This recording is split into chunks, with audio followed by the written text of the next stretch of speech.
हमारे YouTube channel Godlywood studio को subscribe करें और साथ ही हर नए वीडियो के अपडेट के लिए बेल आइकन को क्लिक करें।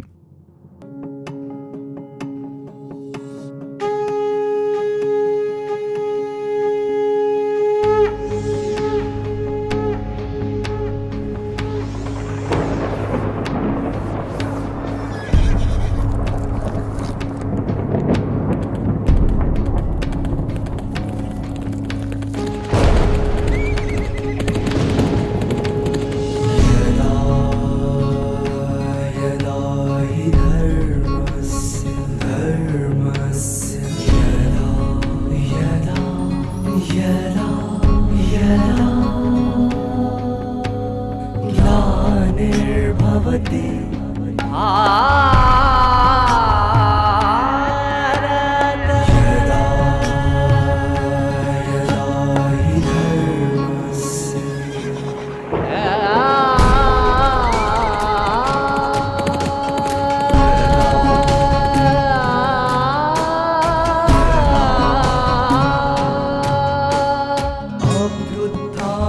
अभ्युत्थानामधर्मस्य यदात्मानं सृजाम्यहं परित्राणाय साधूनां विनाशाय च दुष्कृतां विनाशाय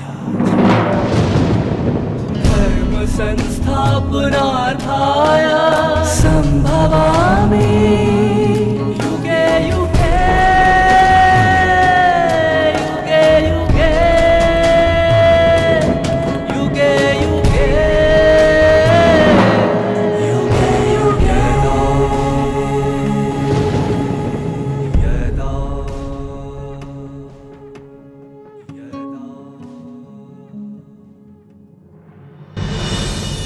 सारी दुनिया के लिए बहुमूल्य उपलब्धि गीता ज्ञान को आत्मसात करने की विधि आज सुनेंगे। भगवान को मित्र पाना एक और है। भगवान हमें यानी अर्जुन को अपना मित्र मानकर अपनेपन से अपनत्व की परिभाषा देना एक सुंदर विधि है जो हर किसी की दुविधा है। अपने कौन है, पराये कौन है, नाशवान शरीर अपना है या यह शाश्वत सत्य आत्मा अपनी है। इतना ऊंचा सरल मार्गदर्शन है जो सहज ही दुविधा से मुक्त हो जाए। ओम शांति। श्रीमद् भगवद गीता,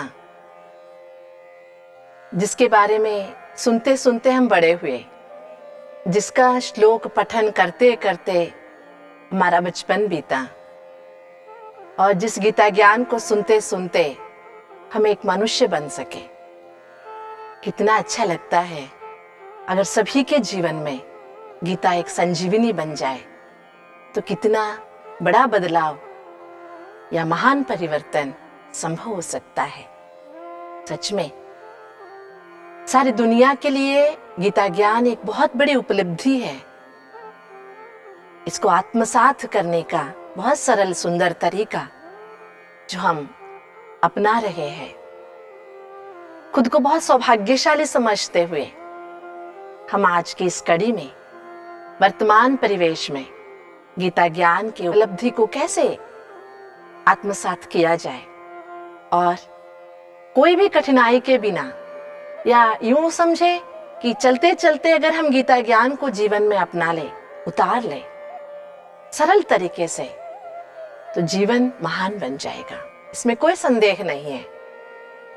इसलिए हम सबका प्रतिनिधि के रूप में अर्जुन नजर आते हैं और अर्जुन को अपना मित्र समझकर गीताचार्य भगवान, जो बहुत सरल शब्दों में जीवन की वास्तविकता को दर्शाते हैं, इसकी ओर आज बढ़ेंगे हम। कि अर्जुन की दुविधाएं, जैसे कि हमने सुना विषाद योग में अर्जुन की बहुत सारी दुविधाएं हैं, करीबन 15-16 दुविधाएं हम अच्छी तरह से स्पष्ट तरीके से बता सकते हैं। उसमें से पहली दुविधा, न च श्रेयोनुपश्यामि हत्वा स्वजनमाहवे न कांक्षे विजयम कृष्ण न च राज्यम सुखानि च। ये कैसी दुविधा है? अपने लोगों को मारना नहीं चाहता हूं मैं, यही दुविधा के बारे में हम सोच रहे थे। तो भगवान इस दुविधा का हल कैसे बताते हैं? भगवान वंडरफुल टीचर है, यूनिक टीचर है। कि समस्या अर्जुन का यह है अपनों की मैं कैसे हत्या करूं, लेकिन भगवान कहां भी सीधा जवाब नहीं देते, लेकिन स्व का परिचय देते देते। क्षेत्र क्षेत्रज्ञ योग है, जो खुद का परिचय देते जाते कि तुम कौन हो, तुम क्या हो। अर्जुन को खुद का आईना दिखाते हैं ज्ञान में। गीता ज्ञान के द्वारा अर्जुन को स्वयं का परिचय देते हैं। अर्जुन भी भाव विभोर होके सुनते हैं। ऐसे अब हम भी अर्जुन बने और गीता ज्ञान को सुने। गीताचार्य ये कहते हैं, इदं शरीरम कौन्तेय क्षेत्रमित्यभिधीयते एतद्यो वेत्ति तं प्राहुः क्षेत्रज्ञ इति तद्विदः। जब ये सुनते हैं तो लगता है हमें भी पता है, ये नहीं क्या बात है इसमें। जी, ये एक शरीर है, इदम शरीरम कौन्तेय, हे कुंती पुत्र, ये तेरा शरीर है। एतद्यो वेत्ति तं प्राहुः क्षेत्रज्ञ इति तद्विदः। ये शरीर एक क्षेत्र है, इस क्षेत्र को चलाने वाला जिसको क्षेत्रज्ञ कहते हैं। बस, तो क्षेत्रज्ञ कौन है? ये बात तो स्पष्ट हो गया यहाँ पर कि मनुष्य, जिसको हम एक मनुष्य के रूप में देखते हैं, उसमें दो सत्ताएं हैं, एक भौतिक सत्ता, एक आध्यात्मिक सत्ता। ये तो स्पष्ट हो गया। अच्छा, जब बात आध्यात्मिक की आई है तो हम ये बात स्पष्ट कर ले, आध्यात्मिक का क्या मतलब है? अधि आत्मा इति अध्यात्म। खुद को जानो, जिसको अध्यात्म कहते हैं, खुद को जानना।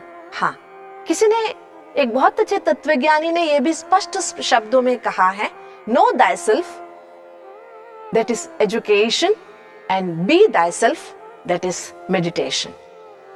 Wonderful words, है ना? खुद को जानो, वही एजुकेशन है, विद्या है, शिक्षा है।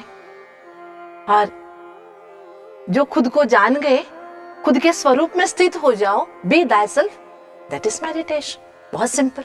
भगवान गीता ज्ञान में अर्जुन को कहते हैं कि अर्जुन, आप एक शरीर नहीं हो, शरीर आपका है, ये आपका क्षेत्र है, आप क्षेत्रज्ञ हो।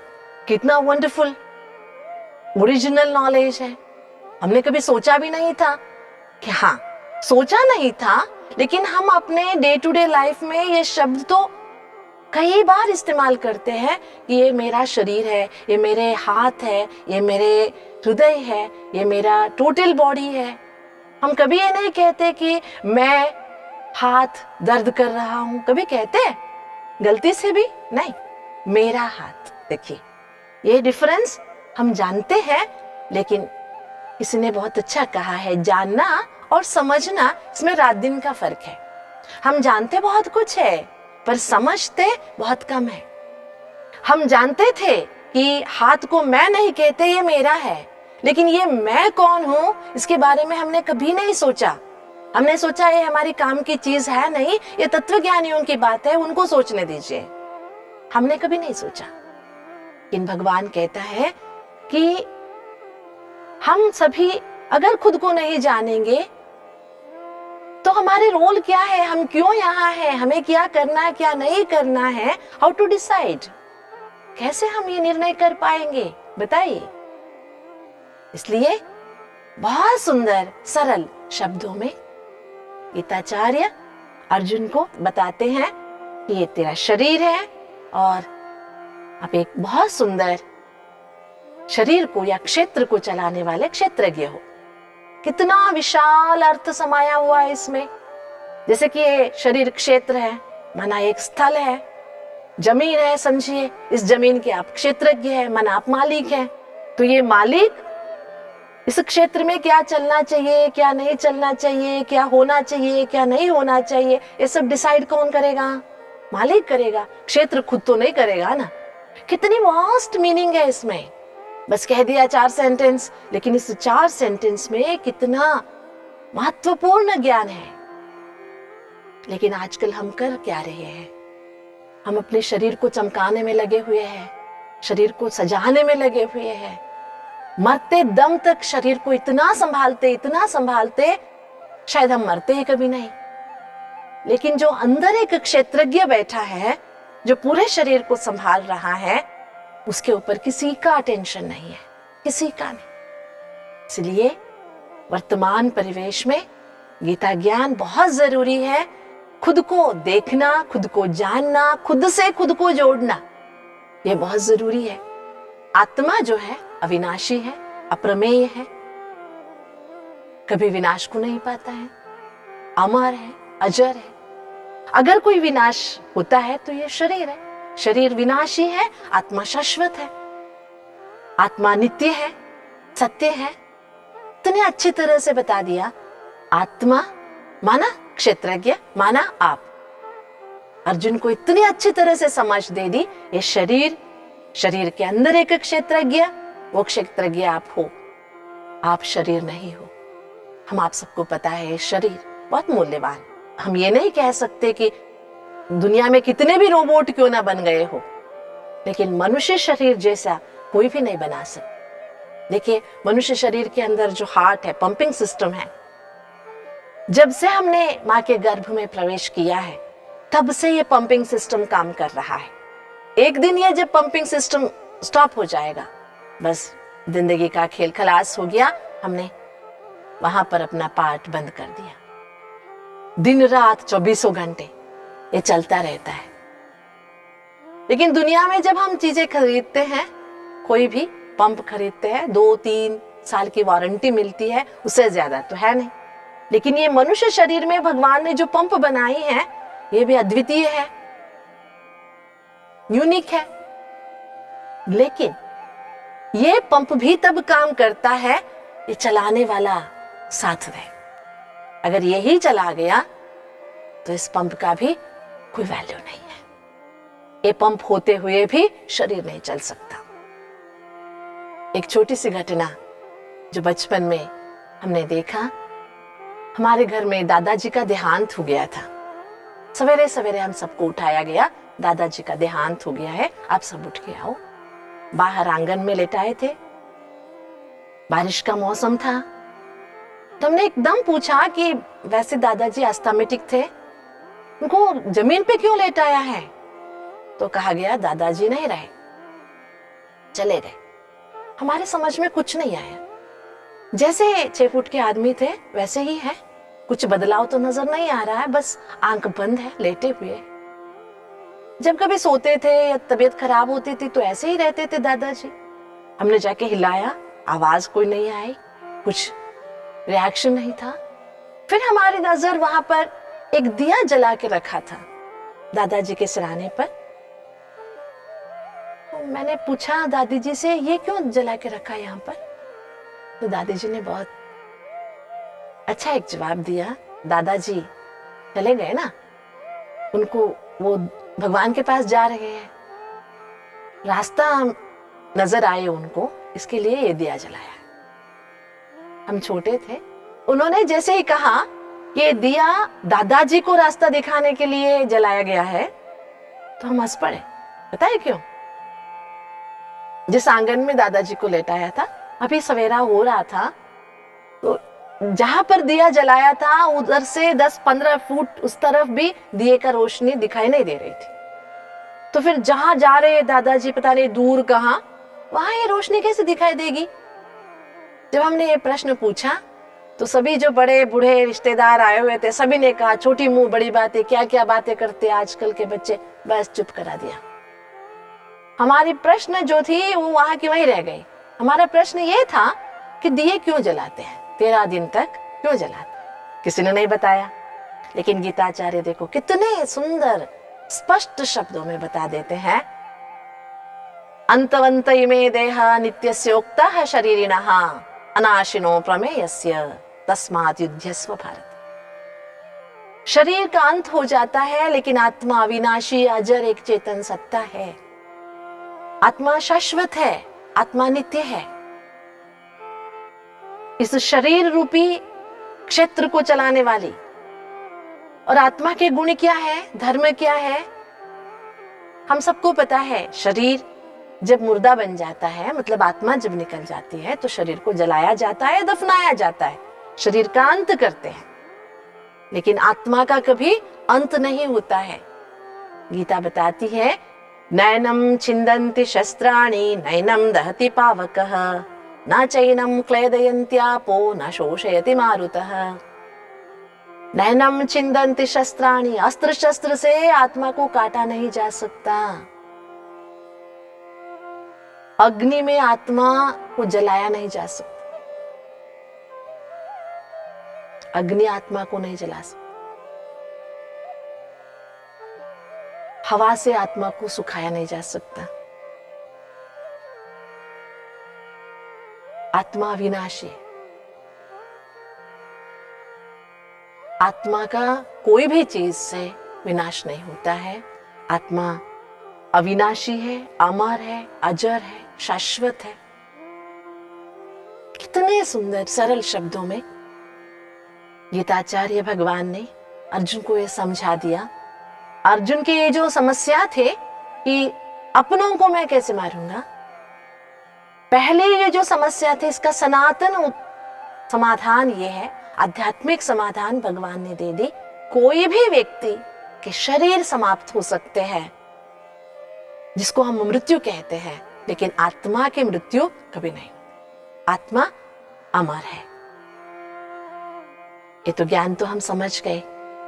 अगर हम इसकी महसूसता करेंगे, कहते हैं अगर हम महसूसता ये करें, शरीर के अंदर रहने वाली लेकिन शरीर से अलग रहने वाली मैं एक चेतन सत्ता हूं, अविनाशी हूं। दिखाई तो शरीर देता है, लेकिन इस शरीर को चलाने वाली मैं एक क्रियाशील क्रियान्वित आत्मा हूं। तो इस आत्मभाव को समझने से,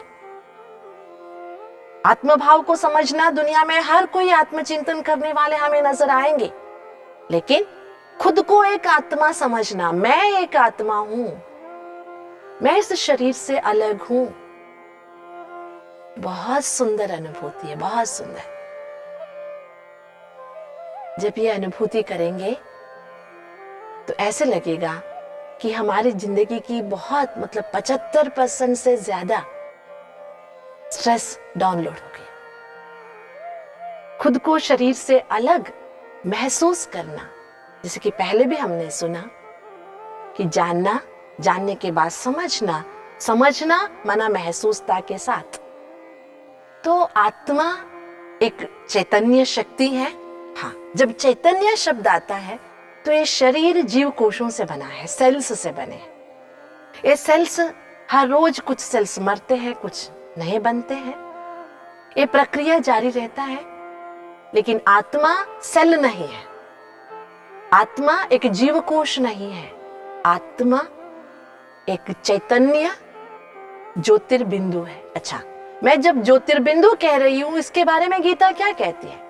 यथा प्रकाशयत्येकः कृत्स्नं लोकमिमं रविः क्षेत्रं क्षेत्री तथा कृत्स्नं प्रकाशयति भारत। वंडरफुल।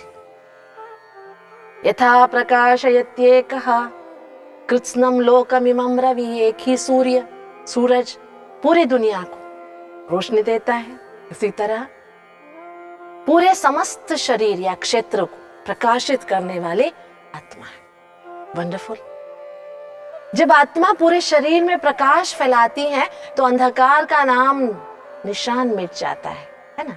हम सबको पता है अंधकार का कोई अपना अस्तित्व है नहीं, रोशनी का अभाव ही अंधकार है। अगर रोशनी आ गई, आत्मस्वरूप का ज्ञान आ गया, हम आत्मस्वरूप में स्थित हो गए, खुद को खुद से जोड़ दिए, बस समस्या, दुख, दुविधा, द्वंद्व, कोई भी अंधकार हमारे जिंदगी में रह नहीं सकता। तो मूल बात ये भगवान समझाना चाहता है, मन क्लेश का, मनोदशा में उद्विग्नता का, दुविधा का मूल कारण है अपने आप को सही तरह से नहीं पहचानना। अगर हम अपने सनातन सत्य को स्वीकार करेंगे, खुद को खुद से जोड़ेंगे, तो अपने आप में हम एक सत्य है, अपने आप में हम एक रोशनी है, अपने आप में है हम एक अमर अविनाशी सत्ता है। जब खुद को खुद से जोड़ेंगे, खुद से खुद बात करेंगे, तो ऑटोमेटिकली जिंदगी की सारी दुविधाएं, जैसे कि सूरज के सामने अंधकार टिक नहीं सकता, उसी तरह से मिट जाएंगे। तो अर्जुन को ये बात जो भगवान समझाता है, और भी आगे चलकर आत्मज्ञान की जो विस्तार बताते जाते हैं भगवान, केवल बताते नहीं है, मनन कराते हैं, अभ्यास कराते हैं, अनुभव कराते हैं, जिससे अपने अंदर को देखना आसान हो जाता है। तो अर्जुन की जो पहली दुविधा है, स्वजन हत्या से श्रेय नहीं होगा, तो पहली दुविधा का समाधान एक हद तक तो हमें मिल गया कि स्व आत्मा है तो सब अपने हैं। आत्मस्वरूप में देखो तो कौन किसका है, सब अपने हैं। मानो तो सब अपने हैं, नहीं तो कोई अपना नहीं है, कोई नहीं है अपना। आत्मस्वरूप में सब बंधु भाई हैं। अगर आत्मस्वरूप में स्थित होकर देखेंगे तो, नहीं तो कौन किसका है, कोई किसका नहीं। इसलिए गीताचार्य ये स्पष्टता अनुभव कराते हैं, जैसे कि पहले भी हमने सुना कि जो विश्व गुरु, ये जो वसुदैव कुटुंबकम की संस्कृति सारी दुनिया में फैलाना चाहते हैं, तो उसका मूल उद्देश्य या मूल स्वरूप तो यही है। काले गोरे, हिंदू मुस्लिम, कोई भी हो, शरीर के कारण से ये डिफरेंसेस है, लेकिन आत्म स्वरूप में सब अपने हैं। तो जब आत्म स्वरूप की बात आ जाती है और जब हम आत्म स्वरूप को समझ लेते हैं, तो मरने का मारने का तो बात है ही नहीं है। तो कितने सुंदर, कितना सरल तरीका है। तो आप पूछेंगे कि इससे वर्तमान जीवन में हमें क्या फायदा है? आत्मज्ञान को समझने से वर्तमान जीवन में, आजकल की दुनिया में हमें क्या फायदा है? इसका समाधान हम अगले एपिसोड में, कि वर्तमान परिवेश में, वर्तमान दुनिया में, आजकल की जीवन शैली में आत्मज्ञान की अहमियत क्या है, क्या जरूरत है, उसके बारे में समझेंगे। ओम शांति। मित्रों, कितना बड़ा रहस्य आज हमारे सामने खुला। वास्तव में जो भी हम देख रहे हैं वो हम है ही नहीं। आत्मा और शरीर के समन्वय को ही मनुष्य कहते हैं। मनुष्य के कुछ धर्म आत्मा से संबंधित रखते हैं तो कुछ धर्म शरीर से। शरीर का धर्म ही है शुद्ध अन्न, जल, वायु को ग्रहण करके शारीरिक शक्ति अर्जित करना। आत्मा का मूल धर्म है ज्ञान, निज स्वरूप का, परमात्मा का और प्रकृति से उसका क्या संबंध है, इस विषय का ज्ञान। मनुष्य आत्मा का सच्चा धर्म ही ये है कि वो शांति और आनंद की स्थिति में रह के अपनी कर्मेंद्रियों से कर्म कराए। इसी धर्म का पालन करने का ज्ञान देती है श्रीमद् भगवद गीता। अगले एपिसोड में जाएंगे इसकी और गहराई में। तब तक बने रहिए हमारे साथ भगवद गीता चिंतन माला में।